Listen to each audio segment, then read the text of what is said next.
Oh, hello. Oh, hello. And welcome to the Comic Queens podcast. I'm Alex. And I'm Annie. And it's my birthday still. Happy second week of your birthday. I'm so happy. I love celebrating it for a full month. It's not something I've done before in practice, so this is like really nice for me. This is something I've done before, and I will continue to do it because it's fun. It's super fun. Yeah. And I kind of like the episodes being all about the things that I want to read for now. Yeah. So. And it finally forced me to read a story that you gave me like about 2 years ago to read.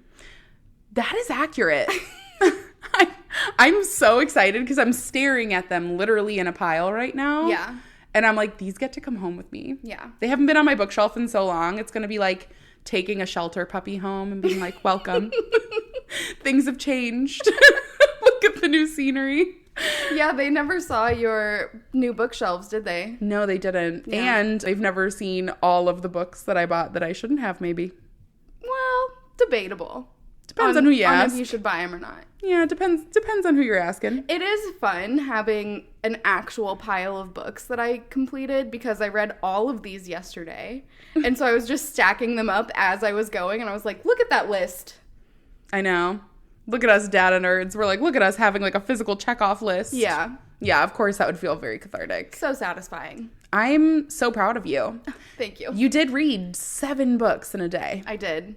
So. Yeah, it's almost like I'm giving you a present. It is like giving me a present. That's the present. I get to have them back. It's so nice and cathartic. Yes. So today we are going to be discussing 2 different series, one of which has 6 volumes. So again, pat on the back for Alex. And we're going to talk through, see what Alex thought about them, if it was worth having them on the bookshelf and taking up a bunch of space for all this time. So let's hear your thoughts. Okay, so we're starting off with Wotakoi. This is, I think, a super popular one. There's an anime about it as well. It's so good. If it's not super popular, then it should be. In my mind, it's super popular, but only because I seek people out who have read Wotakoi. That's fair. I think we probably both have a skewed view of what's super popular because we just talk to each other and we're like, everyone loves it. We're like, who wouldn't love it? The only other person I talk to about manhwa and manga loves it. 100% of the people who I've talked to loved it. I mean, you can't argue with the stats. Yeah. So, this one is a kind of office romance, very slightly. A slice of life, I would call it more. And Yeah. It's got like a full cast. It's almost like watching a sitcom about a group of friends. Mm-hmm. And you get to watch all of their daily lives. You have literally watched a sitcom about friends. It's called Friends. Yep. Multiple times. My husband and I did bond over that. Yeah. I mean, that's a great bonding moment. Yeah. Honestly, us and my mom's best friend would be like undefeatable in... No? Undefeatable? I couldn't tell you. Something about it hit my sounds ears. wrong, and right? It sounds wrong. To be fair, most everything we do say and pronounce is wrong. This is true. We'd be really good. Yeah, you'd be really good in a trivia. Yeah, we'd kick ass. Right now, as a birthday present to me, who would I be in Friends? I'd probably say Monica. Yeah. Yeah. Because she's neurotic and crazy and clean. Yeah, she's pretty, like, well, here's the thing, is she cleans all the time. Mm-hmm. And she cooks for everyone. She's the mom of the friend group. Yeah, that does. I'd say so. Yeah. Yeah, and then you're like Rachel and Phoebe combined. Probably. That checks out. Just a crazy mishmash of the two. Mishmash. Yeah. You know, I really liked Monica growing up because I always thought that she looked like my mom. Oh, yeah. Yeah. Yeah. I liked Rachel. I loved her hair. Mm-hmm. I mean, I know everyone did. That's, like, not So unique, did all of but America. Yeah. I know she hates that hair because everyone loved it and, like, copied that hairstyle. But it's so cute. Yeah. I love all the 90s outfits. We've gotten very off track. As we do. Wotakoi. So, Wotakoi is not about a group of friends in the 90s, but it is about a group of friends who are all very nerdy. Yes. Yes, they are. I think that's the best way to describe them. And I see why you absolutely love it, because the two main characters do give off, like, you and your husband vibes. Yeah. Yeah. I mean, it's kind of like a snapshot into my life. Yeah. And it's pretty great. I will say, just off the bat, that was what got me hooked on the series. Yeah. You have Hirotaka, who is obsessed with video games. Literally, like, in the beginning is playing Monster Hunter. How did I know this? Because I was talking to my husband about how much I loved it. And he knew, like, the lingo. And they were talking about going to find a specific monster. And he's like, Monster Hunter. Yeah. And then immediately he decided, he's like, you like Wotakoi, you need to play Monster Hunter with me. That doesn't track. You know what, though? I have. It's actually pretty fun. Yeah, okay. Yeah. But, I mean, the correlation wasn't necessarily there. He kind of made it work. Mm-hmm. And then you have the fact that Narumi is obsessed and writes fan fiction, which I have not gotten into yet, though I could be tempted. You have the ideas. They're all up here. But Narumi's obsessed with BL and writes her own fan fiction. Yeah. If that isn't us, I don't know who it is. It's pretty great. And so they were childhood friends. Mm-hmm. And then they didn't like have a falling out, but they kind of just grew apart because one of them moved away. So they ended up not going to the same school anymore and just drifted apart. Yeah. It happens. And they end up working at the same office, and Narumi, she goes and she sees that he's there, and she's like, oh, she recognizes him right off the bat, and he outs her as being an otaku, and she is not happy about this at all. She's like, this is the end of my life. And in her defense, it sounds like she's gotten a lot of crap about it from people in the past, like, both of her ex-boyfriends broke up with her because she was an otaku, and she lost friends from it. So she has good reason to be wanting to keep this to herself. Yeah. It kind of works out in her favor, though, because then she meets Hanako, and Hanako is also, like, I don't know if she's an otaku, because I don't actually know what otaku means. I felt the most like her because she kind of really likes the manga and manhwa and cosplay and all of that. And I'm not super into cosplay, but I get the appeal. Mm-hmm. But she's not into video games. Like, she plays with the others because she's like, oh, I want to hang out with you guys. And then she comes in as like a little 0 level character, and they're all like 100 million level characters. That's me in every game. And she's like, I just wanted to wear this cute outfit, and I can really relate to that. Yeah. I will say Hanako is kind of all about like the stylistic aspect of it. She does have the cosplay. I do also love that specifically with her cosplay, she likes cosplaying male characters. Yeah. And she's really good at it. Yeah. Her cosplay was so much fun. I love how she wants to get all of her friends to do it with her, and they all kind of indulge her in this because it's not their thing, but like she hangs out with them and does what they want to do, so they do the same for her. Mm-hmm. And really, like, there's not a singular plot that goes through it. It is that kind of sitcom style where there's like stories that start up and then stop, and then they come back and visit them. You get to see like their backgrounds.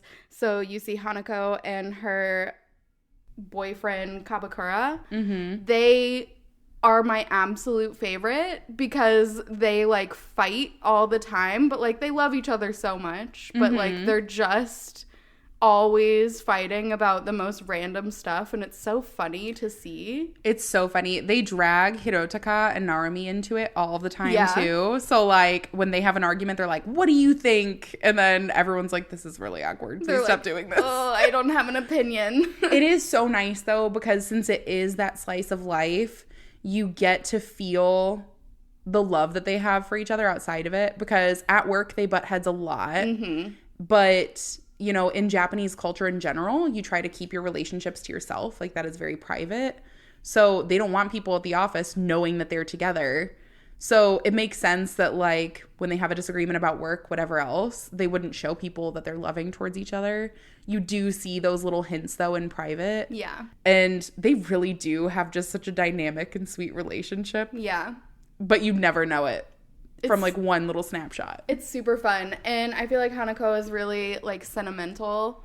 Mm-hmm. And she doesn't want it to be known. Like, she's seen as, like, this really tough like badass at work and around other people, and so she doesn't want people to know that she has like this softer side, and I just loved her so much. She's so good. So she does end up getting married throughout the series, and she also brings cosplay into that, which also starts off as a fight that they then go to their respective best friends and talk about, and then come back together and decide that they're gonna do it because it's something that she truly loves. Yeah, it's so sweet. I also am super curious how much you love Naoya, Hirotaka's little brother.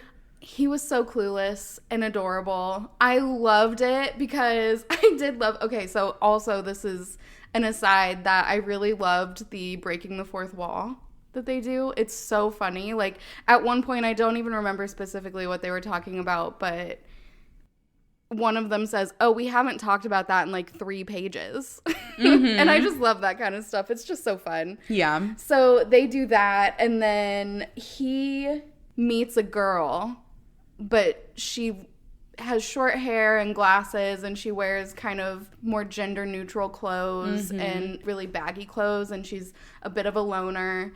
And he thinks that she is also a guy, and he wants to befriend her, and no one tells him that it's actually a girl. Yeah, in the friend group, everyone else knew. And they know that he doesn't know. No one tells him. The girl, Ko, also doesn't tell him because she's worried that he'll stop hanging out with her if he knows. And they, like, you get to see their relationship blossom too. It's super, super cute and super sweet. And they did have a lot more of the, like, college-aged miscommunication stuff going on, but, like, it was still cute. I mean, he was just adorable. Yeah. I will say, I just liked that for an entire series where everyone is nerdy in their own way, he is just kind of there and clueless the entire time. But he's so supportive of everyone else being nerdy that, like... He knows that his brother is super into games, and he has no idea what he's doing. Oh my gosh, yeah. He comes in, he's even worse than Hanako. He's like, level 0, I need someone to help me. He gets, like, the experienced players to, like, fail at what they're doing. Because he's so bad, he drags other people down. I love they have a whole scene where they're playing, like, a horror game. And they have one person who's the killer, and then the rest of them all have to, like, try and survive. Kind of like an Among Us. Yeah, and they give the stats of how many times the killer won, and his was, like, unknown because they're like, he was so bad that he, like, made everyone lose. And it was just so funny. Yeah. I am so glad that you read this one. Yeah. I really like it because that slice of life style, I don't read it super often, but they did it so well where, like, you're able to see these little snapshots. There's one specifically where Hanako and Narumi get into, like, an argument in a restaurant, and they're arguing over if Hirotaka and Kabakura, their respective partners, were in a boy love, who would be the top and who would be the bottom. Yeah, that is a really funny, and they carry that throughout too. Yeah. It's so funny. It's a funny storyline. I did love that. There's also a scene where, like, Narumi definitely puts Hirotaka up to it, but Hirotaka does, like, you know, the stereotypical book talk lean, you know, up against the wall, like trapping Kabakura between him and the wall. Yes. And Kabakura's like, they put you up to this, didn't they? And he's like, yeah, they did. Sorry. I mean, they're so indulgent too. Like, they're absolutely going to do anything that their partners want. It's pretty great. Yeah. And you know what? I can relate to that. Thank goodness for good husbands. I know. It's so funny. Like, you see it. I think that that's maybe too, like, in the end of the day, it's because I relate so much to it. Like, I know for a fact that if I was like, you know, I'm really just trying to look at this, like, boy love scene and see if it's realistic, Nick would do whatever I asked him to do. If I was like, lean like this and show me if that's possible, and he would do it. Like, it's fine. But I loved it. I'm so happy I'm going to have it back. But I'm also happy that you read it. Are you going to reread it now that you have it back? Yeah, absolutely. I had the art book at home, and I was literally just looking at it, like, I don't know, a week ago. Oh my gosh. It was so, so great. So yeah, I'm going to reread it. Yeah. I definitely, while I was reading it, I was like, I know why this is one of Annie's favorites. It is just right up your alley. Like, would I have picked it up on my own? No. But am I happy I read it? Yes. It's so cute. Yeah. It's so cute. And it really is that Friends style. Yeah. So I was like, there are things to appreciate, even if it's not like your specific style of story. Mm-hmm. However, I did have a feeling that the next story was one that you would genuinely be really interested in. Yeah. So I know you liked Wotakoi, but I really need to hear your thoughts on A Vampire in the Bathhouse. Okay, A Vampire in the Bathhouse, super, super cute. This is a more recent purchase for you. You actually bought it, read it here, and then left it here so that I could read it. Mm-hmm. And I did. And it was... Spoilers. Spoiler alert, I did read it. It is so good. So it starts off with Luca. He's a vampire. He's super drunk. Mm-hmm. And he has the worst hangover, and he sees an ad for a bathhouse that says that it's gonna give him full recovery, and he's like, I'm going there. It's so funny. So he shows up at this bathhouse, and he meets the owner's son, mm-hmm. named Sakura, and he bites him to like get some power back, and then is like, oh, by the way, now you're my pact partner, and so we're tethered together forever. And Sakura's like, I did not agree to this. It's so funny because he literally just appears in this bathhouse, and Sakura's prepping it to like open the shop for the day. Yeah, and he's like, how did you get in here? How'd you get in here? And he thinks he's just like a crazy hobo. Yeah. And he's like, haha, okay, because he's like, I am a vampire, and I will, use my abilities to help this. But then he can't clean everything up because he can't use his abilities until he gets his strength back. Because he basically has like vampire equivalent of vertigo from traveling into the different worlds. And he's like, I have to attune to this land. Yeah. So that's why they become pack partners unwillingly. Then he decides he's just going to stay and hang out at the bathhouse because he really likes it there. He mm-hmm. likes his pack partner. And it's just going to be his life now. Yeah. And that's really just like the only reason he decided to stay. I love it. He's just like, I'm here now. I'm about this. There are some benefits for Sakura. Yeah. So they have a worker who is going on parental leave. Mm-hmm. So he did need to hire someone. And Luca's like, I'll do it, I guess. But he's not good at working at all. Even once he gets his powers back, he still doesn't know how to do anything. He's kind of a klutz. Yeah. A little bit of an airhead. Mm-hmm. Adorable. Honestly, love him so much. I do too. I mean, all of the main characters. We have Aminosuke, who is the younger brother, and he is adorable. They show him going on school trips, and he loves Luca. He mm-hmm. is instantly like, okay, this guy's cool. Luca tries to make him a meal because Sakura is like talking about how he always tries to make meals for his younger brother because their parents are not very involved with their lives or in the picture. And he remembers a time when his mom made him a lunch for a field trip, and it made him feel really good and really loved. And he was like, I always want to give that feeling to my younger brother. Mm-hmm. But then he gets sick, so he can't do it. And Luke is like, all right, I'll do this. And he makes the worst lunch ever. But they love it because he did it out of love. He's like, it might taste bad, but you can see the love. Yeah. It literally, there's like a list on the fridge of all the food that they were planning to make. And Luca's like, all right, cracks his knuckles. He forgets the rice because they were like, rice is so basic. We didn't even put it on the menu. And so poor Amenosuke gets to the field trip and everyone's like, what do you have for lunch? He's like, I guess a bunch of snacks. I don't know.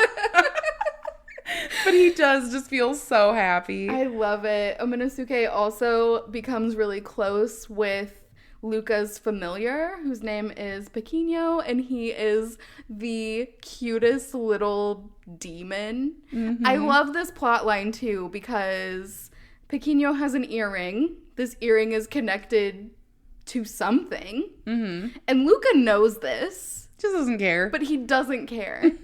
Not at all. Until it all comes to a head and there is another vampire who comes out. His name is Yumi. And Yumi was the previous master of Pequeno and sent Pequeno to spy on Luca. And Luca was like, I like you, so I'm just going to keep you. And then Pequeno completely forgot that he was supposed to be a spy. And so when Yumi shows up, he's like, oh yeah, that's what I was doing. I love that so much. Pequeno's precious. And I will say, I just love that Luca was so unbothered. Like, he knew it was suspicious the entire time. He just didn't care. Yeah. He's like, you know what? You're cute. I like you. We can hang out. He was nice to him. And Pequeno's like, aw, thanks. And they became buds. I mean, it's just the forgetting that is the funniest thing to me, where when Yumi comes, he's like, oh, yeah. Interesting. Forgot about that. And so Yumi, too, that is another great plot point. So Yumi comes and he really just doesn't like Luca. They went to school together and they just butted heads. And so Yumi wants to take the bathhouse and bring it into his realm. And Sakura's going to fight to the death for this bathhouse. Yeah. And Yumi kind of makes it a decision for Luca. He has to choose his castle or saving the bathhouse. He can only save one, but he ends up trying to stay and help Sakura with the bathhouse. And Yumi's like, okay, I'm not going to take it right away, because they convince him that like it's not just the bathhouse, it's everything around it. It's the land, it's the community. They're like, you don't even understand why it's so important. Yeah. So you don't deserve a bathhouse. And in their defense, they take Yumi into town when Yumi reverts to being a tiny little human because he can't maintain his full form in the world. So they go out and everyone loves Sakura and like gives him snacks and treats and says like, you know, oh, I'm going to come to the bathhouse soon. Like, it's just, he really sees that it is that community, and he decides, okay, I don't want to take the bathhouse. I'm going to build my own. So I'm going to take Sakura to come build the bathhouse for me. And Sakura goes once a month to like be the manager of the bathhouse. Make sure it's being run properly. Yeah. It is so cute. And let me tell you, Yumi, beautiful. I loved Yumi. I mean, the character design is just gorgeous. Perfect. I loved it. And I also love that, like, by the end, Sakura and Luca have formed a friendship so that they can, like, get along now. And they know that they're going to be working together and kind of be by each other's sides. But Sakura is still kind of like, you stay over there, though. And I do love, I mean, like, this one doesn't shy away from it. Luca's like, oh, we could be romantic partners.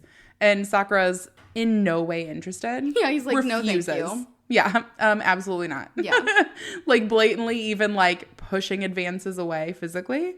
But I love it. I love the boundaries. I love that they clearly communicate. They are absolutely precious. It is so cute. Yeah. I loved it. The entire thing, start to finish. Yeah. It's just perfect. I would change literally nothing. It's like kick your feet cute, you know? Yeah, like kicking your feet and giggling to yourself, kind of. Yeah. Yeah. It was just precious. It also just had me laughing out loud. I mean, not that that's abnormal for me. I'm kind of a vocal reader. But let me tell you, I'm so glad. I knew you would love this one. So, I mean, it just needed to happen. Yeah, it did. I'm glad I read all of the things that I read today. So, it was a win. We've got a couple outstanding that I still need back. And Yeah. then one that we're kind of tossing back and forth, whether or not it's coming back to me or not. We'll see. Yeah, we'll see. Maybe you'll read it and you'll just be absolutely in love and you won't want to return it. I don't know that that's going to be the case, but we'll see. Who's to say? You are reading Pieta. I am. It's so bad. I mean, not bad as in like... I'm like, I know you're not hate reading it. I'm not hate reading it, but I am... It's like morbid curiosity, you know? And then you read it and you're like, what did I read? Yeah. Mm-hmm. I'm like, why am I doing this? And then you read the next episode and you're like, what did I read? Why am I doing this? I can relate. You and me, we're not so different. Me, I've got my Pieta. You've Mr. got A's your farm. Mr. A's farm. Yep, we know. You can't look away. Yeah. And you know what? I'm enjoying it. And we don't have to. We don't have to. That's our prerogative. I'm just so glad. I'm glad I get to take these back with me. Maybe one day I'll convince you to do another episode reading the stories that you have still on the bookshelf. Yeah, I mean, you do have 2 more birthday episodes, but I think we're going to switch back to webcomics for the next one. There's just always too much to read. If only I had a birthday year. The birth year. The birth year. That was, a long time ago. We don't need to say how old I am. Who's to say? Who's to say? Anyway, thank you all so much for joining us on the Comic Queens podcast today. If you don't already, you can feel free to follow us for more manhwa, manga, and webcomic content on TikTok or Instagram. And we're looking forward to talking to you all on the next one. Goodbye. Bye.